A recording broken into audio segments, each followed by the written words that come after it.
Elhamdülillahi Rabbil alemin.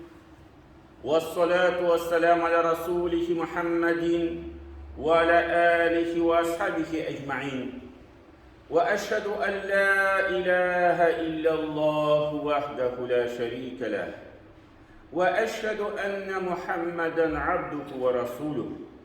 Bütün dünyalarını, bütün alemlerini yoktan bari düşü Allah subhanahu ve teala hamd sayımız bulsun. İki dünya rahmet bulacağımız Peygamberimiz sallallahu aleyhi ve sellem'e kul türeden şıkan savaş şeriflerimiz girişsin.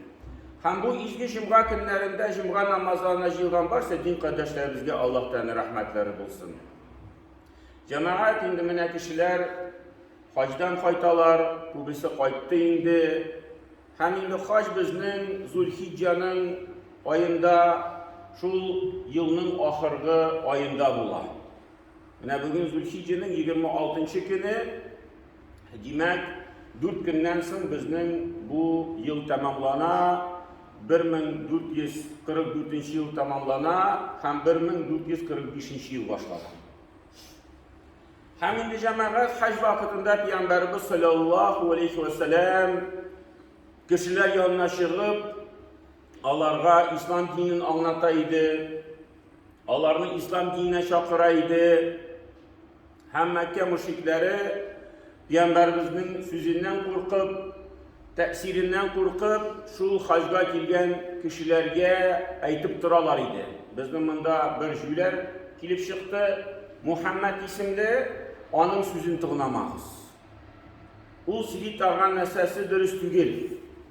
O bizning dinimizni bozadi, şulay kişilerge ve gazlar silillerdi. Her bir kilgen kişiге, Mekke'ye, yamadan kilgen kişilerge şunu sözler silillerdi.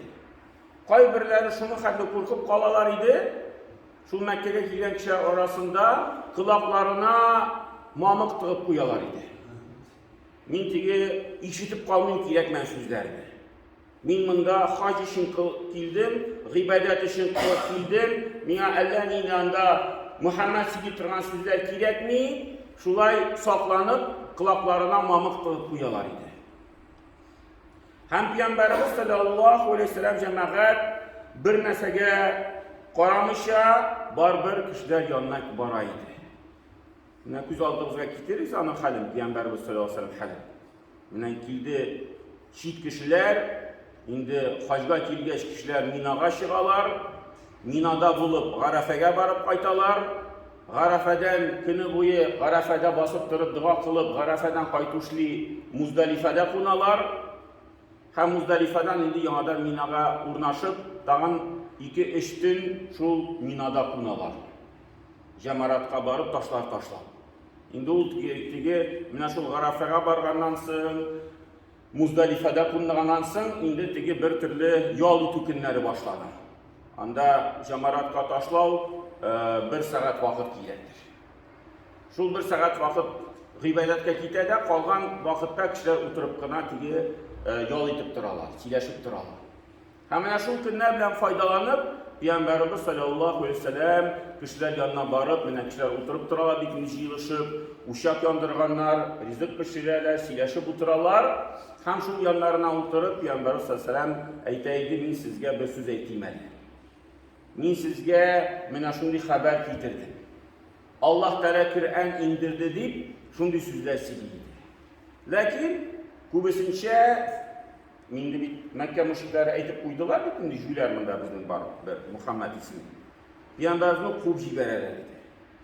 Kimdir butunlay tug'namışa quvib jiberaydi kitmandan deyip, kimdir biraz tug'nab olib, sen tigi Muhammedmi shu kerakman sözlerini silagan Muhammedmi bar kitmandan deyip, Mine Peygamberimizni sallallahu aleyhi ve sellem'ni şulay quvib turalar edi. Lakin Peygamberimiz o'zining ishidan to'xtalmaydi.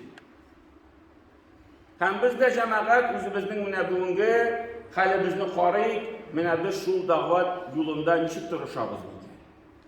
Biz o'zimiz haqiqatni topdik, alhamdulillah masjidga keldik, namozlar o'qiymiz, Qur'on kitobi bor ekanligini bilamiz. Lakin bütün kişilerge bu haberni eriştiremizmi yo'qmi? Yoki endi biz to'xtali hozir bu tanışlarıma, şu tuğanlarıma, bir kişilerge bir söz aytsam, ular meni endi jüylar deb aytirlar. Әле безгә җүләр әйтмәделәр, әле без уйлыйбыз гына безгә җүләр дип әйтерләр дә, шул фикер белән бер нәрсә беркемгә әйтмибез. Пәйгамбәрбез саллаллаһу алейһи ва сәллям белеп торып, аның турында хәбәр иреште. Аны җүләр дип саныйлар дип шуның турында белеп торып, барбер эшен туктатмый иде. Барбер кешеләр янына барып, шул хаҗ вакытында кешеләргә ислам динен аңлата иде. Аннары инде шулай йөри җәмәгать, Пәйгамбәрбез саллаллаһу алейһи ва сәллям инде Мәдинә кешеләренең учагына килеп чыкты. Мәдинәдән килгән кешеләргә. Һәм Мәдинә кешеләргә дә сөйли башлады шул ислам дине турында, үзенең пәйгамбәр булган турында, ә Мәдинә кешеләре инде аның сүзен кабул итәргә әзер булдылар. Ни өчен? Чөнки Мәдинәдә яшәгән яһүдләр, гарәпләр белән бергә алар әйтеп торалар иде, гарәпләргә безнең китапларда язылган, менә бу көннәрдә, бу вакытларда бу дөньяга ахыргы пәйгамбәр килә дип. Аның шундый сыйфаты булыр, тигендей сыйфаты булыр дип, инде яһүд кешеләре Мәдинәдә пәйгамбәрне көтеп торалар иде. Ләкин белмиләр иде, кем ул, каян, ничек килеп чыга икәнлеген, пәйгамбәрбез шул Мәккәдә булган икән. Һәм Мәдинә гарәпләре пәйгамбәрбез саллаллаһу алейһи ва сәллям сүзен ишетеп, аны шунда ук кабул иттеләр. Без сиңа ышанабыз, без синең турында ишеттек, без синең турында беләбез дип, инде пәйгамбәрбезне саллаллаһу алейһи ва сәллямне теге Мәдинәгә чакырдылар. Беренче ел пәйгамбәрбез саллаллаһу алейһи ва сәллям бармады, кайчан шул Мәдинә кешеләренә танышты, инде сахабаларны җибәрде шунда Мәдинәгә, дәгъват кылыр өчен, ислам диненә өйрәтер өчен. Аннары икенче ел яңадан хаҗга килгәч, шул Мәдинә кешеләрдән тагын күбрәк кешеләр белән очрашкач, инде шуннан соң пәйгамбәрбез саллаллаһу алейһи ва сәллям шул җилләргә һиҗрәт кылды. Һиҗрәт кылды һәм ул һиҗрәт җәмәгать Мөхәррәм аенда булды. Менә яңа ел пәйгамбәрбез саллаллаһу алейһи ва сәллям шул һиҗрәт килгән вакыттан башлана. Ни өчен? Чөнки бу бик мөһим җәмәгать бер чара. Кайчан Умар радиллаһу анһу халифа булганда, ул инде шул вакыйганы сайлап, төрле фикерләр булды. Кемдер әйтте, яңа елны саный башларга кирәк, шул пәйгамбәрбез туган вакыттан. Кемдер әйтте, яңа елны санарга кирәк, шул Коръәнгә иңә башлаган вакыттан, Рамазан аеннан. Инде Умар әйтте, юк, bütün нәрсәгә карамастан, иң мөһим чара ул менә шул Мәккәдән Мәдинәгә күчү. Мөхәррәм айын сайлады. Һәм менә шул Мөхәррәм аеннан менә 4 көннән соң безнең яңа ел башлана. Һәм җәмәгать, монда да бер төрле теге шундый мәгънә бар. Менә хаҗга барып кайткан кеше елның ахыргы аенда бара, һәм пәйгамбәрбез саллаллаһу алейһи ва сәллям нәрсә диде? Кемдә кем хаҗ кылса, һәм шул хаҗ вакытында бер нинди начарлык, бер нинди бозыклык кылмаса, ул ди шул хаҗдан соң кайткач, аның әнисе тудырган көненә кайткан кебек кеше була ди. Гынах ягыннан. Бер нинди гынахы калмый, яңа биттән аның тормышы башлана. Бу инде җәмәгать хаҗга барып кайткан кеше. Һәм икенче яктан хаҗга барып кайтмаган кешенең җәмәгать менә бу Зул-Хиҗҗә айы тамамлангач, шулай ук ел бетә дә яңа бер ел башлана, Мөхәррәм айы башлана. Һәм безгә дә бөтен мусульманнарга җәмәгать бу бер төрле мөмкинчелек үзебезнең тормышыбызны яңа биттән башларга. Менә мәсәлән пәйгамбәрбез саллаллаһу алейһи ва сәллям нәрсә диде? Ramazandan başka bir, Ramazandan kalıp en hayırlı ay urazat tutar için o Muharrem ayı diye aytıldı. Менә безнең Ramazan әле елның 10-нчы ayı. Хәзер безнең әле 10-нчы айга хәтле 1-нче Muharrem ayı башлангач җәмәгать без шул тормышыбызны менә бу яңа елны, Һиҗри елын башлыйбыз гыйбадәт белән. Менә бу айда күбрәк уразалар тотырга тырышабыз. Инде елда ай дәверендә тотып булмаса, biz инде шул тукталы дүшәмбе, пәнҗешәмбе көннәрдә тотыйм әле. İndi düşenbe, pejişenbe günlerinde tutulmasa cemaat, biz indi eytemiz tuttaylı, indi 10. Muharram Aşura günü dip atala, şul Musa aleyhisselam kıtılgan günü dip, bütün peygamberler de şul günde kıtılganlar türlü belelerden dip, indi şul gününü hürmet edip Peygamberimiz sallallahu aleyhi ve sellem bizge etti uraza tutuz, sünnet boyunca. İndi şul gününü bir gün aldan tutsak, bir gün ahırdan tutsak, degi 10. değil, 9. 10. yaki 10. 11. indi Peygamberimiz sallallahu aleyhi ve sellem şundi kengeçler birdi.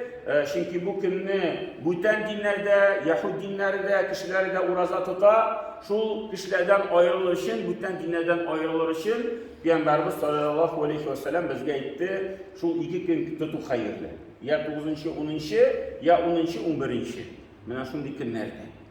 O indi mena şul cemaat bizning bir türlü turmuşumuzni mena şul Ramazan urazadan başlap g'ibadetdan tanda kişeytu belki mena şul hajga barmagan kişilerge bir niyet kılıp koyu. Mena min bu yılda benim hele aldığımda 12 ay min indi bu yılda turuşurmun hajga barırga. Elimden barmagan kişilerge. Mena min bütün kişini salam, bütün tigi mümkünçiliklerini faydalanam, nişik bulsa da akşa jiyip, tigi kirekmeyen neseye torakmışa, bu yılda maşinanı almışlarmışa, bu yılda kvartida remont yasamışa, min indi nişik bulsa da bu yılda hacga barıga tırışa. Mina şul birinci günden niyet kılsak cemaat Allah'ta yollarını aşağı. Bir kişi şulay bir hazretke kilgen de eyteyken, ey hazret, haman hacga barı bulmayı bit, mine bitinde boşlay da puçofkalar bireler bit. Mina da nişik miyken o boşlay puçofkını alırgan miyken de o boşlay puçofka erişirge.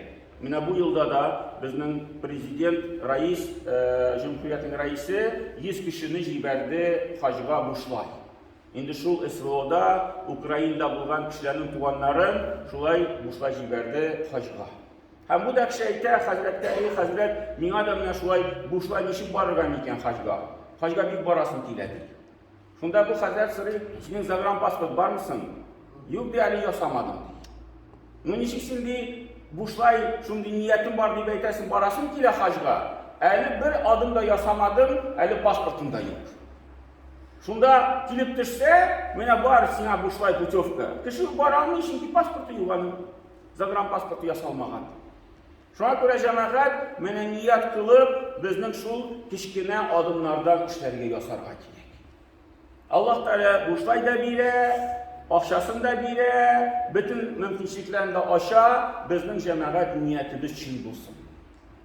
Çin ihlastan bulsun. Min barasın kile, mene min pasport kazakaz birdim. Mene min ezillenip duram deyip, mene şundi bizning bir neçe adım bulsa, indi Allah Teala bizge bütün bunlarını aşık kılar.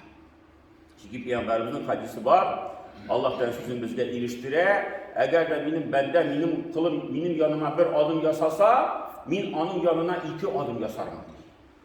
Eğer de o benim yanıma atlap girse, min onun yanına şabıp girerim diye Allah Teala.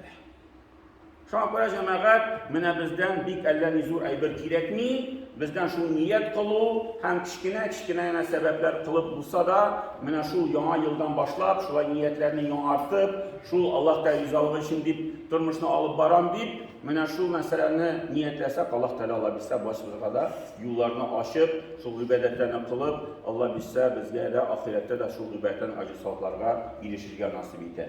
Barakallahu lana ve lekum fi Kur'an azim, nefrana ve iyyakum bil ayati ve zikril hakim, innehu huve cevalül kerim ve sami'ud dua.